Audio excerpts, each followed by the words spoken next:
Vote మన చేతులున్న ఆయుధం. ఆ ఓటుతోనే మారుతుంది మన గాచారం. అందుకే అందరూ ఓట్లేయాలని మరీ చెప్పేది. సరే, ఇప్పుడు ఎలక్షన్లు ఏం లేవు కదా, ఓట్ల గురించి గింతగానం ఎందుకు చెప్తుండ్రు అనుకోకుండ్రి. అస్సలు ముచ్చట వేరే ఉన్నది.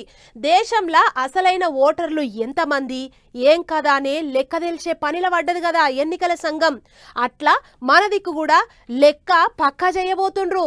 దానికోసం ముందే తయారైతున్నాయి అన్ని పార్టీలు. చూడుండ్రి, దేశంలో ఎంతమందికి ఓటు హక్కు ఉన్నది, ఎంతమంది ఓటు వేస్తుండ్రు, దాంట్లో నియతి గల ఓటర్లు ఎంతమంది, ఎవరన్నా దొంగ ఓట్లు వేస్తుండ్రా అనేది మొత్తం లెక్క తీస్తుండ్రు ఎలక్షన్ల ఆఫీసర్లు. ఇట్లనే ఇప్పుడు మూడో మాల్కల మొత్తం 16 రాష్ట్రాలు 3 కేంద్రపాలిత ప్రాంతాలలో ఓటర్ లిస్టులు అన్ని సరిచేయనికి తయారైనరు. దాంట్లో తెలంగాణ, ఏపీ రాష్ట్రాలు కూడా ఉన్నాయి. జూన్ 15వ తారీఖు నుంచి కార్యవాహి సురువైతుందట. అందుకే 2 రాష్ట్రాలలో పార్టీలు అన్ని హుషారైనాయి. ఓటర్ లిస్టులలో ఓట్లు జారిపోకుండా ముందు నుంచే గట్టిగా తయారవుతున్నాయి. చెయ్యి పార్టీ వాళ్ళు అయితే పార్టీ లీడర్లకు ట్రైనింగ్లు కూడా ఇస్తాండ్రు. ఢిల్లీకేంచి వచ్చిర్రట 3 మాస్టర్లు.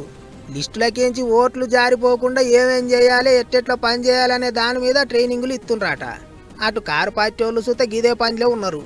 పెద్ద ముచ్చట ఏంటిదంటే, తొలతమలకల బీహార్ రాష్ట్రంలో ఓటర్ లిస్టు సవరణ చేసిండ్రు. 47 లక్షల ఓట్లు తీసేసిండ్రు. రెండో మలకల 12 రాష్ట్రాలలో చేసిండ్రు.